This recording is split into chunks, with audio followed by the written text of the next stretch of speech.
श्रीगणेशाय नमः। अथ शनैश्चरस्तोत्र प्रारम्भः। अस्य श्री शनैश्चरस्तोत्र महामन्त्रस्य काश्यप ऋषिः अनुष्टुप् छन्दः। श्री शनैश्चरो देवता संबीजं नम शक्तिः मम कीलकं शनैश्चर प्रसाद सिद्ध्यर्थे जपे विनियोगः करन्यासः। शनैश्चराय अंगुष्ठाभ्यां नमः। मंदगतये तर्जनीभ्यां नमः। अधोक्षजाय मध्यमाभ्यां नमः। सौराय अनामिकाभ्यां नमः। शुष्कोदराय कनिष्ठिकाभ्यां नमः। छायात्मजाय करतलकरपिष्टाभ्यां नमः। अंगन्यासः। शनैश्चराय हृदयाय नमः। मंदगतये शीर्षे स्वाहा। अथोक्षजाय शिखायै वसट। सौराय कवचाय हुं। शुष्कोदराय नेत्राय वसट। छायात्मजाय अस्त्राय फट। भूर्भुवस्वरोमिति दिग्बन्धः ध्यानम्। चापासनो गृद्धरथस्तु नीलः। प्रत्यङ्मुखकाश्यपगोत्रजातः। शशूलचापेषु गदाधरोऽभ्यां। सौराष्ट्रदेशप्रभवश्च सौरिः। नीलाम्बरो नीलवपुः किरीटे। गृध्रासनस्थो विकृताननश्च। केयूरहारादिविभूषिताङ्गः। सदास्तु मे मन्दगते प्रसन्नः। शनैश्चराय शान्ताय सर्वाभीष्टप्रदायिने नमः। सर्वात्मने तुभ्यं नमो नीलाम्बराय च। द्वादशाष्टमजन्मानि द्वितीयान्तेषु राशिषु। ये ये मे संगता दोषाः सर्वे नश्यन्तु वै प्रभो। सूत उवाच शृणुध्वं मुनयः सर्वे शनिपीडाहरं शुभं। शनिप्रीतिकरं स्तोत्रं सर्वाभीष्टफलप्रदम्। पुरा कैलासशिखरे पार्वत्यै शङ्करेण च उपदिष्टं शनिस्तोत्रं प्रवक्ष्यामि तपोधना। रघुवंशेति विख्यातो राजा दशरथः प्रभु। बभूव चक्रवर्ती च सप्तद्वीपाधिपो बली। कृतिकान्ते शनौ याते दैवज्ञैर्ज्ञापितो हि सः। रोहिणी शकटं भित्त्वा शनिर्यास्यति साम्प्रतम्। इत्थं शकटभेदेन सुरासुरभयङ्करम्। द्वादशाब्दं तु दुर्भिक्षं भविष्यन्ति सुदारुणम्। देशाश्च नगरग्रामः भयभीता समन्ततः। ब्रुवन्ति सर्वलोकानां भयमेतत् समागतम्। एवमुक्तास्ततो वाक्यं मन्त्रिभिः सह पार्थिवः।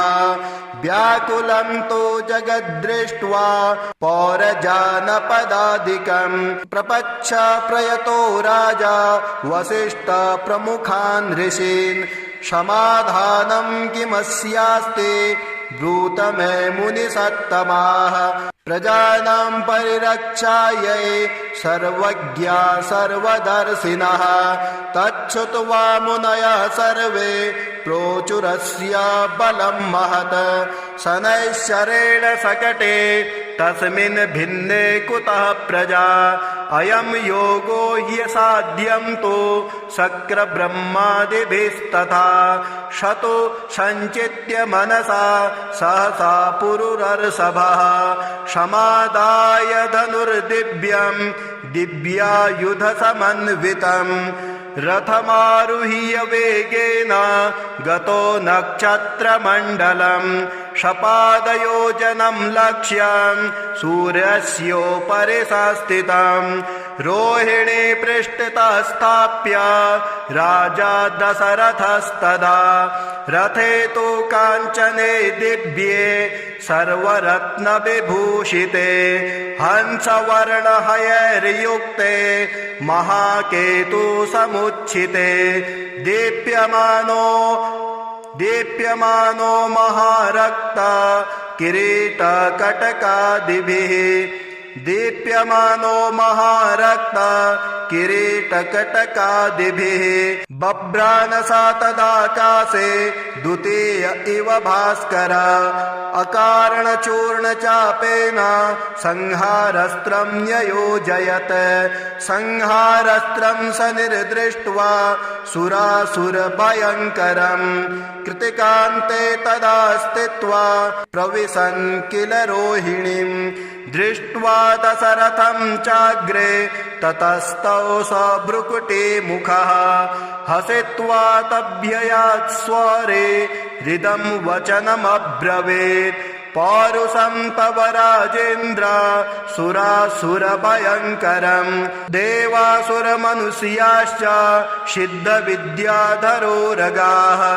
मयावलोकिताः सर्वे दैन्यमासो व्रजन्ति ते तुष्टोऽहं तव राजेन्द्र तपसा पौरुषेण च वरं ब्रूहि प्रदास्यामि मनसा यदभीप्सितं दशरथ उवाच प्रसादं कुरु मे सौरे वरदो यदि मे स्थितः अद्य प्रभृति मे राष्ट्रे प्रीडा कार्या न कस्यचित् रोहिणी भेदयित्वा तो न गतव्यं त्वया सने सरितः सागरा सर्वे यावच्चन्द्रार्कमेदिनी द्वादशाब्दं तु दुर्भिक्षं न कदाचित् भविष्यति याचित्तं तु मया सौरे नान्यमिच्छाम्यहं वरम् एवमस्त्विति सुप्रीतो वरं प्रादातु शाश्वतम् कीर्तिरेषा त्वदीया च त्रैलोक्ये सम्भविष्यते प्राप्य चैनं वरं राजा कृतकृतो भवत्तदा एवं वरं तु सम्प्राप्य दृष्टरोमा स पार्थिवः रथोपस्थे धनुस्थाप्य भूत्वा चैव कृताञ्जलिः ध्यात्वा सरस्वते देवे गणनाथं विनायकं राजा दशरथस्तोत्रं सौरेरिमदथाकरोत् अथ स्तोत्रं दशरथ उवाच नमः कृष्णाय नीलाय शिखिकण्ठनिभाय च नमो नीलमुखाब्जाय नीलोत्पतनिभाय च नमो निर्मांसदेहाय दीर्घसमश्रुजटाय च नमो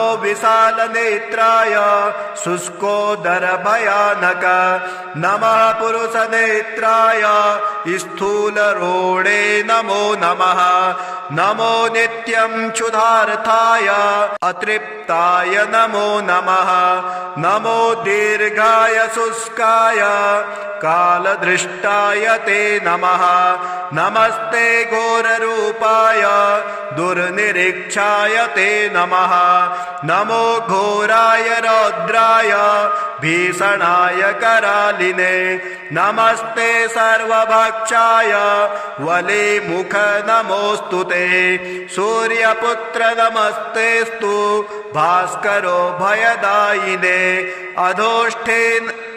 अधोष्ठे नमस्तेस्तु संवर्तक नमो नमः।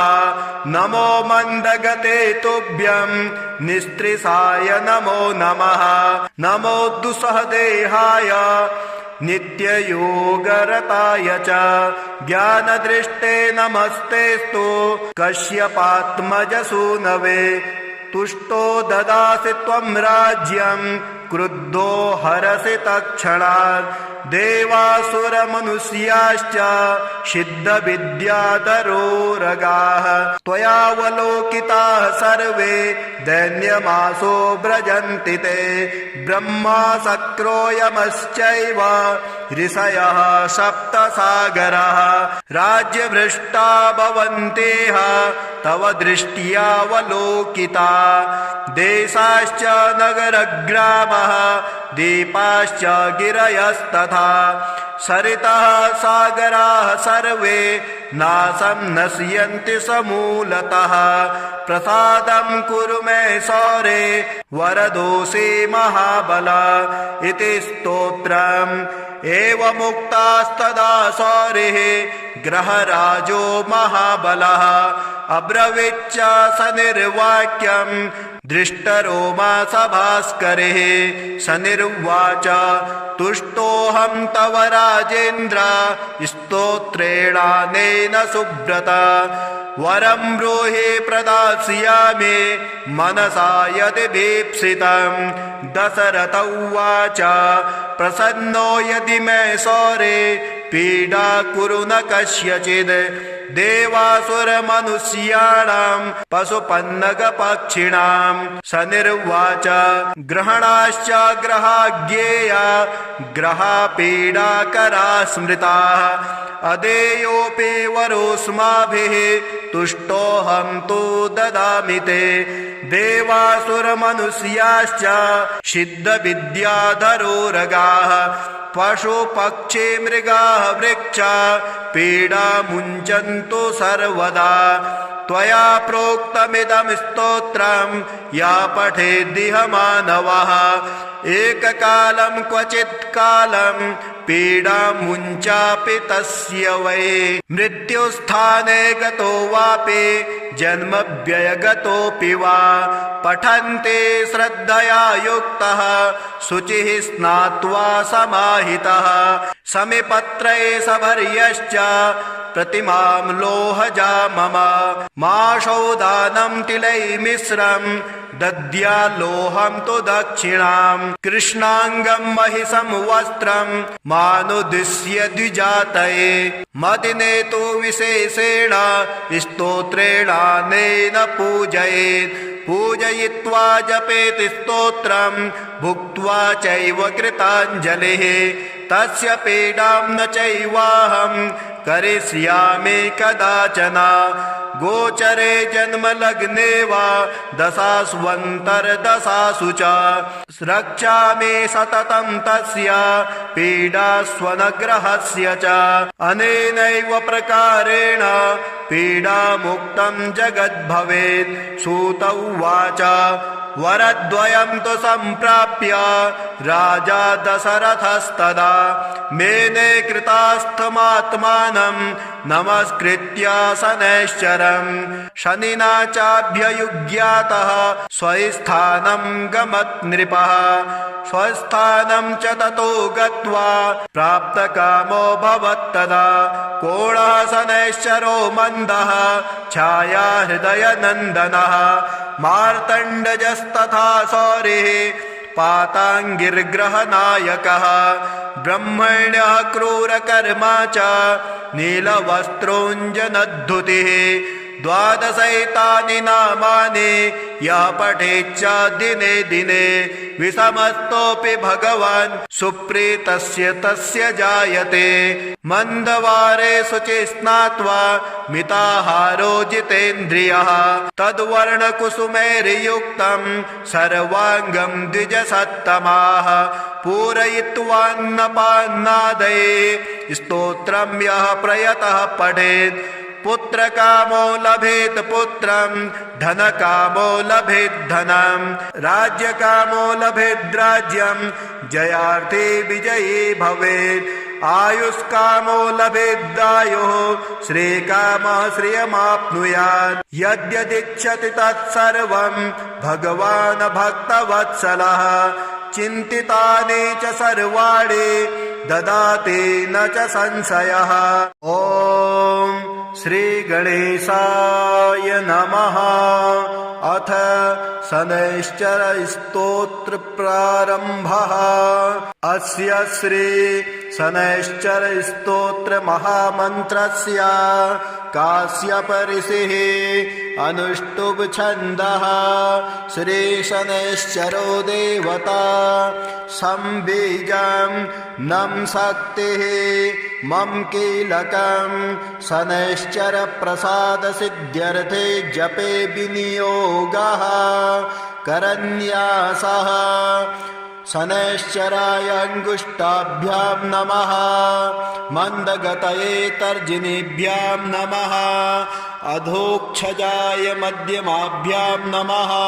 सौराय अनामिकाभ्यां नमः। शुष्कोदराय कनिष्ठिकाभ्यां नमः। छायात्मजाय करतलकरपिष्टाभ्यां नमः।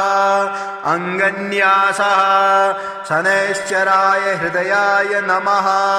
मंदगतये शीर्षे स्वाहा। अथोक्षजाय शिखायै वसट। सौराय कवचाय हुं। शुष्कोदराय नेत्राय वसट। छायात्मजाय अस्त्राय फट। भूर्भुवस्वरोमिति दिग्बन्धः ध्यानम्। चापासनो गृद्धरथस्तु नीलः। प्रत्यङ्मुखकाश्यपगोत्रजातः। शशूलचापेषु गदाधरोऽभ्याम्। सौराष्ट्रदेशप्रभवश्च सौरिः।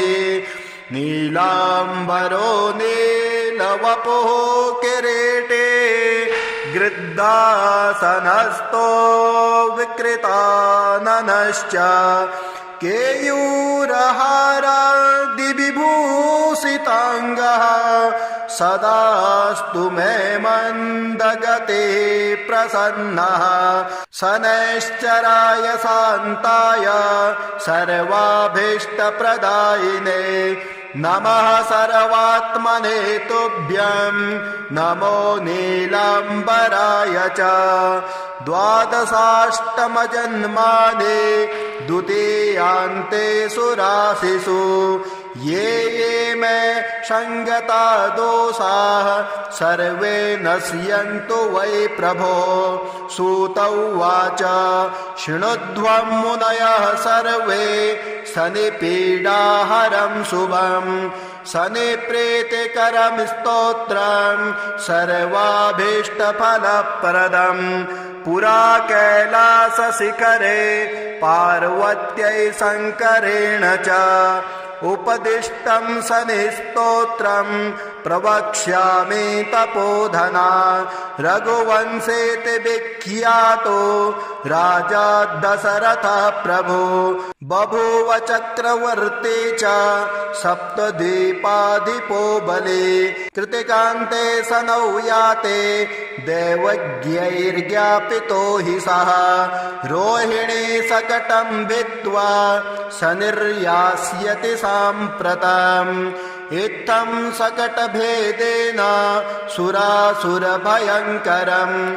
द्वादशाब्दं तु दुर्भिक्षं भविष्यन्ति सुदारुणम्। देशाश्च नगरग्रामः भयभीता समन्ततः। ब्रुवन्ते सर्वलोकानां भयमेतत् समागतम्। एवमुक्तास्ततो वाक्यं मन्त्रिभिः सह पार्थिवः। व्याकुलं तु जगद्दृष्ट्वा पौरजानपदादिकम्। प्रपच्छ प्रयतो राजा वसिष्ठ प्रमुखान् ऋषीन्।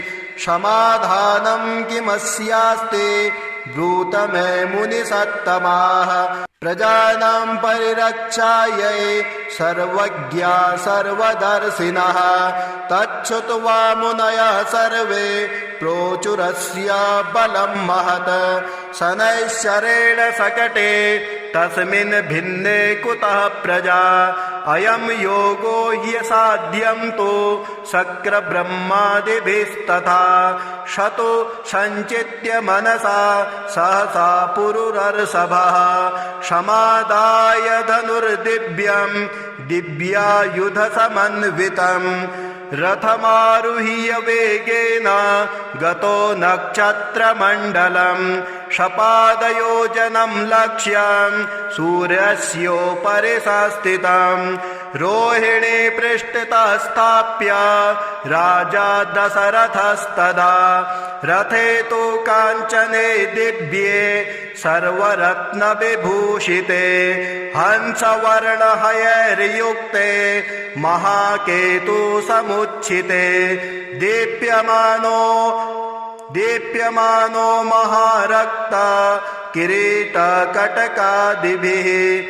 दीप्यमानो महारक्ता किरीटकटकादिभिः बभ्रानसा तदाकाशे द्वितीय इव भास्कर अकारणचूर्णचापेन संहारस्त्रं न्ययोजयत् संहारस्त्रं स निर्दृष्ट्वा सुरासुरभयङ्करम् कृतिकान्ते तदा स्थित्वा प्रविशन् किल रोहिणीम् दृष्ट्वा दशरथं चाग्रे ततस्तौ स भ्रुकुटी मुखः हसित्वा तभ्ययात् स्वरे हृदं वचनमब्रवीत् पौरुषं तव राजेन्द्र सुरासुरभयङ्करं देवासुरमनुष्याश्च सिद्धविद्याधरोरगाः मयावलोकिताः सर्वे दैन्यमासो व्रजन्ति ते तुष्टोऽहं तव राजेन्द्र तपसा पौरुषेण च वरं ब्रूहि प्रदास्यामि मनसा यदभीप्सितं दशरथ उवाच प्रसादं कुरु मे सौरे वरदो यदि मे स्थितः अद्य प्रभृति मे राष्ट्रे क्रीडा कार्या न कस्यचित् रोहिणी भेदयित्वा तो न गतव्यं त्वया सने सरितः सागरा सर्वे यावच्चन्द्रार्कमेदिनी द्वादशाब्दं तु दुर्भिक्षं न कदाचित् भविष्यति याचित्तं तु मया सौरे नान्यमिच्छाम्यहं वरम् एवमस्त्विति सुप्रीतो वरं प्रादातु शाश्वतम् कीर्तिरेषा त्वदीया च त्रैलोक्ये सम्भविष्यते प्राप्य चैनं वरं राजा कृतकृतो भवत्तदा एवं वरं तु सम्प्राप्य दृष्टरोमा स पार्थिवः रथोपस्थे धनुस्थाप्य भूत्वा चैव कृताञ्जलिः ध्यात्वा सरस्वती देवी गणनाथं विनायकं राजा दशरथस्तोत्रं सौरेरिमदथाकरोत् अथ स्तोत्रं दशरथ उवाच नमः कृष्णाय नीलाय शिखिकण्ठनिभाय च नमो नीलमुखाब्जाय नीलोत्पतनिभाय च नमो निर्मांसदेहाय दीर्घसमश्रुजटाय च नमो विशालनेत्राय शुष्कोदरभयानक नमः पुरुषनेत्राय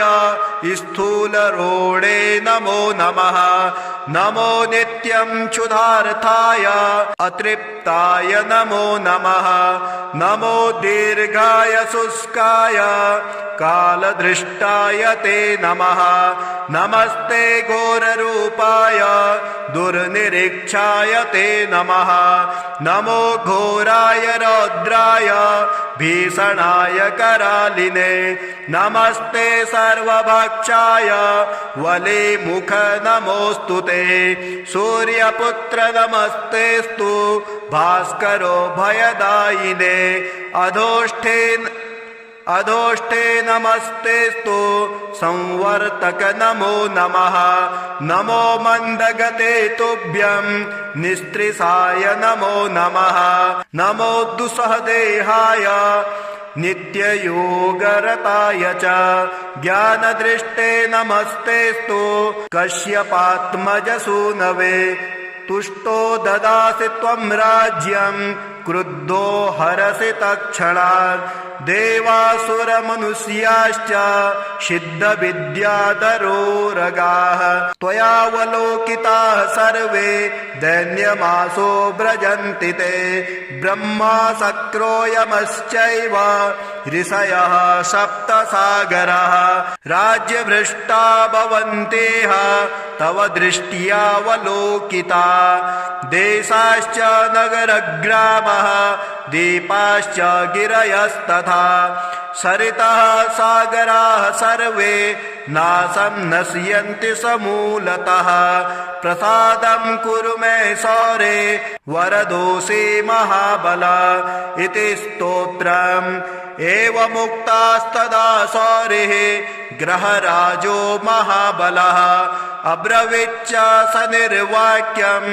दृष्टरोमा सभास्करिः स निर्वाच तुष्टोऽहं तव राजेन्द्र स्तोत्रेणानेन सुब्रत वरं ब्रूहि प्रदास्यामि मनसा यदि भीप्सितं दशरथ उवाच प्रसन्नो यदि मे सौरे पीडा कुरु न कस्यचिद् देवासुरमनुष्याणां पशुपन्नगपक्षिणां स निर्वाच ग्रहणाश्च ग्रहाज्ञेया ग्रहापीडाकरा स्मृताः अदेयोऽपि वरोऽस्माभिः तुष्टोऽहं तु ददामि ते देवासुरमनुष्याश्च सिद्धविद्याधरोरगाः पशुपक्षी मृगाः वृक्षा पीडा मुञ्चन्तु सर्वदा त्वया प्रोक्तमिदं स्तोत्रं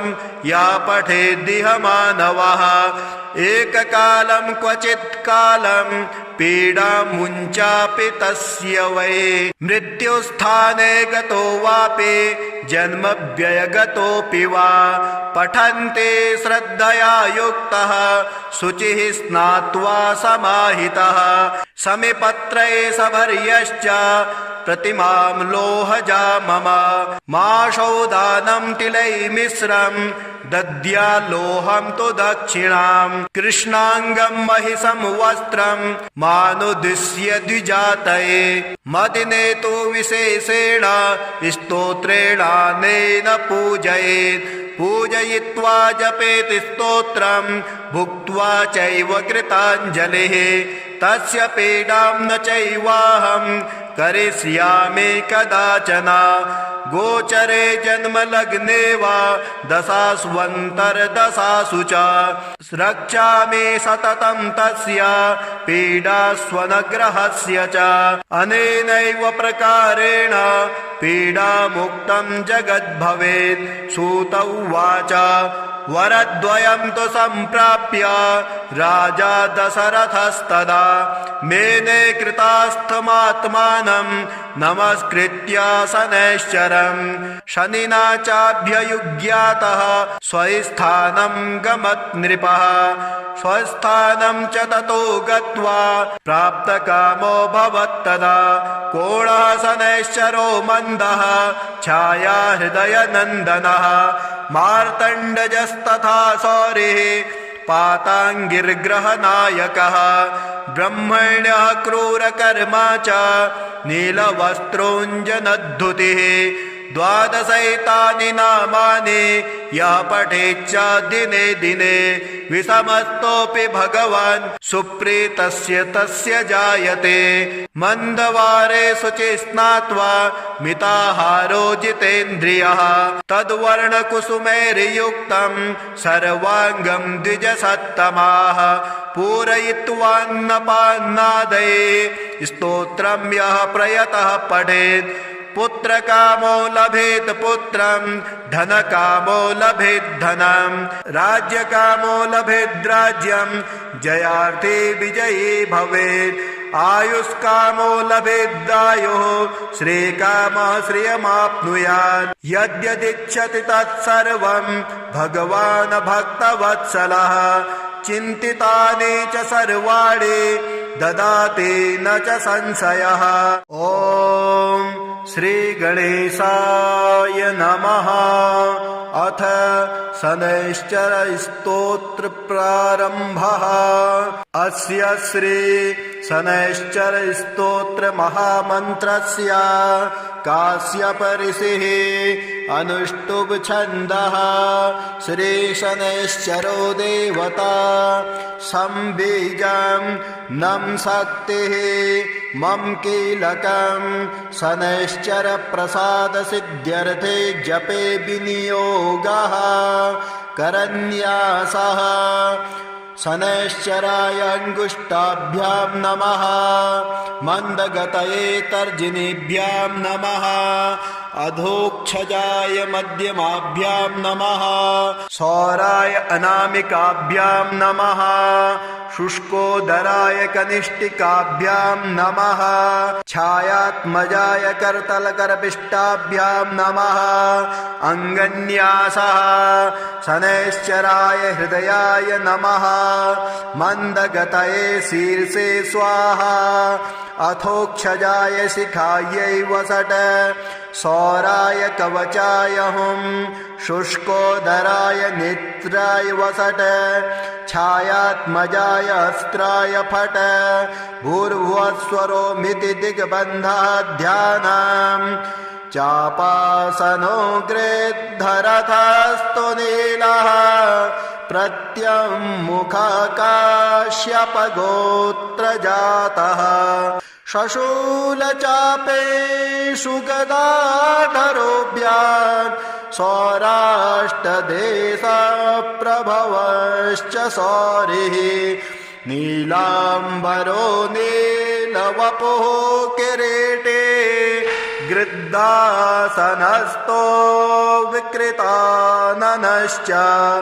केयूरहारादिविभूषिताङ्गः सदास्तु मे मन्दगते प्रसन्नः।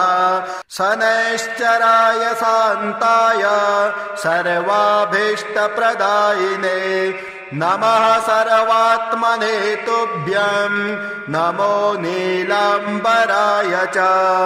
द्वादशाष्टमजन्मानि द्वितीयान्तेषु राशिषु ये ये मे संगता दोषाः सर्वे नश्यन्तु वै प्रभो।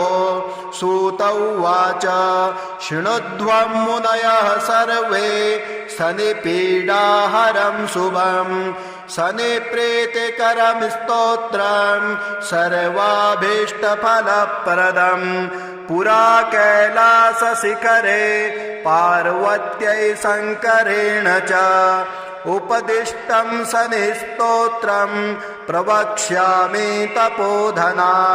रघुवंशेति विख्यातो राजा दशरथः प्रभु बभूव चक्रवर्ती च सप्तद्वीपाधिपो बली। कृतिकान्ते शनौ याते दैवज्ञैर्ज्ञापितो हि सः रोहिणी सकटं भित्त्वा शनिर्यास्यति साम्प्रतम्। इत्थं सकटभेदेन सुरासुरभयङ्करम् द्वादशाब्दं तु दुर्भिक्षं भविष्यन्ते सुदारुणम् देशाश्च नगरग्रामः भयभीता समन्ततः ब्रुवन्ते सर्वलोकानां भयमेतत् समागतम् एवमुक्तास्ततो वाक्यं मन्त्रिभिः सह पार्थिवः व्याकुलं तु जगद्दृष्ट्वा पौरजानपदादिकं प्रपच्छ प्रयतो राजा वसिष्ठ प्रमुखान् ऋषीन् समाधानं किमस्यास्ति ब्रूत मे मुनिसत्तमाः प्रजानां परिरक्षायै सर्वज्ञा सर्वदर्शिनः तच्छ्रुत्वा मुनयः सर्वे प्रोचुरस्य बलं महत् शनैश्चरेण सकटे तस्मिन् भिन्ने कुतः प्रजा अयं योगो ह्यसाध्यं तु शक्रब्रह्मादिभिस्तथा शतो सञ्चित्य मनसा सहसा पुरुरर्षभः समादाय धनुर्दिव्यं दिव्यायुधसमन्वितम् रथमारुह्य वेगेन गतो नक्षत्रमण्डलम् शपादयोजनं लक्ष्यं सूर्यस्योपरि संस्थितं रोहिणी पृष्ठतः स्थाप्य राजा दशरथस्तदा रथे तु काञ्चने दिव्ये सर्वरत्नविभूषिते हंसवर्णहयैर्युक्ते महाकेतु समुच्छिते दीप्यमानो महारक्ता किरीटकटकादिभिः दीप्यमानो महारक्ता किरीटकटकादिभिः बभ्रानसा तदाकाशे द्वितीय इव भास्कर अकारणचूर्णचापेन संहारस्त्रं न्ययोजयत् संहारस्त्रं स निर्दृष्ट्वा सुरासुरभयङ्करम् कृतिकान्ते तदा स्थित्वा प्रविशन् किल रोहिणीम् दृष्ट्वा दशरथं चाग्रे ततस्तौ स भ्रुकुटी मुखः हसित्वा तभ्ययात् स्वरे हृदं वचनमब्रवीत् पौरुषं तव राजेन्द्र सुरासुरभयङ्करम् देवासुरमनुष्याश्च सिद्धविद्याधरोरगाः मयावलोकिताः सर्वे दैन्यमासो व्रजन्ति ते तुष्टोऽहं तव राजेन्द्र तपसा पौरुषेण च वरं ब्रूहि प्रदास्यामि मनसा यदभीप्सितं दशरथ उवाच प्रसादं कुरु मे सौरे वरदो यदि मे स्थितः अद्य प्रभृति मे राष्ट्रे क्रीडा कार्या न कस्यचित् रोहिणी भेदयित्वा तो न गतव्यं त्वया सने सरितः सागरा सर्वे यावच्चन्द्रार्कमेदिनी द्वादशाब्दं तु दुर्भिक्षं न कदाचित् भविष्यति याचितं तु मया सौरे नान्यमिच्छाम्यहं वरम् एवमस्त्विति सुप्रीतो वरं प्रादातु शाश्वतम्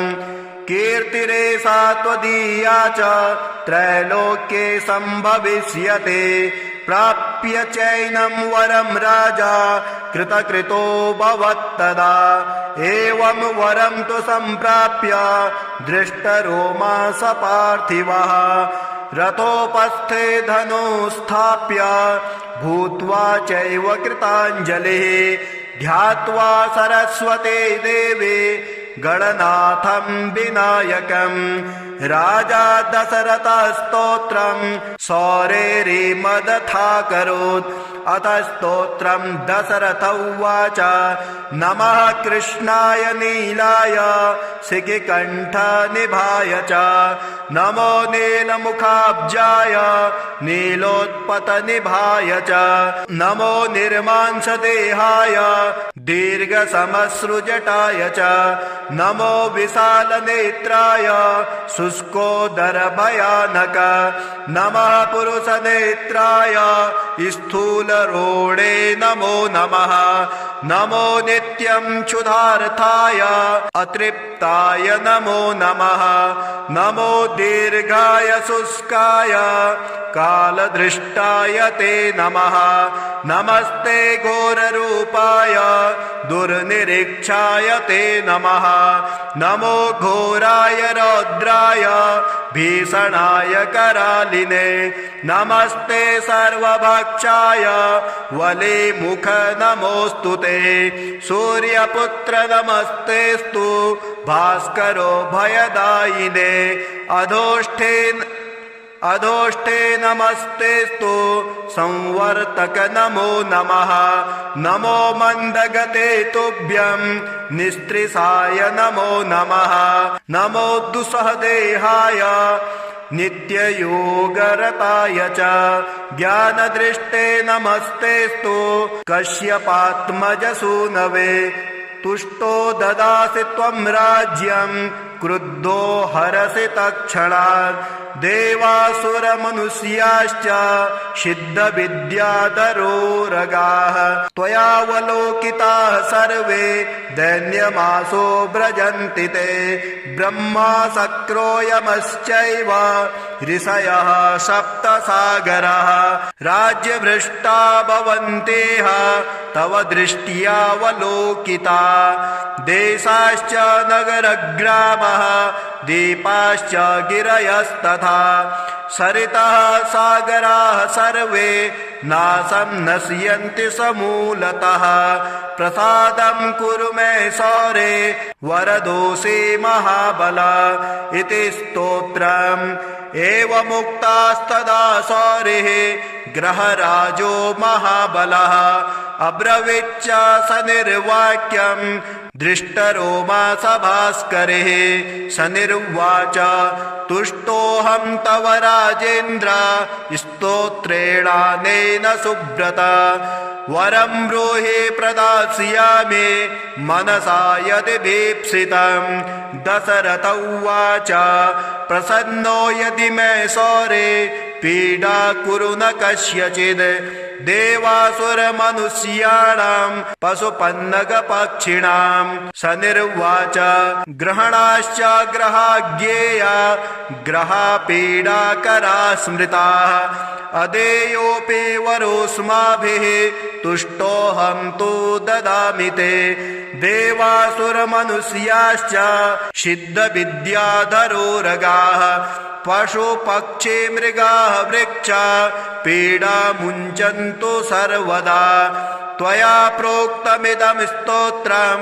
या पठेद्दिह मानवः एककालं क्वचित् कालं पीडा मुञ्चापि तस्य वै मृत्युस्थाने गतो वापि जन्मव्ययगतोऽपि वा पठन्ते श्रद्धया युक्तः शुचिः स्नात्वा समाहितः समिपत्रे सभर्यश्च प्रतिमां लोहजा मम माशौदानं तिलैर्मिश्रं दद्यालोहं तु दक्षिणां कृष्णाङ्गं महिषं वस्त्रं मानुदिश्य द्विजातये मदिने तु विशेषेण स्तोत्रेणानेन पूजयेत् पूजयित्वा जपेति स्तोत्रं भुक्त्वा चैव कृताञ्जलिः तस्य पीडां न चैवाहं करिष्यामि कदाचन गोचरे जन्मलग्ने वा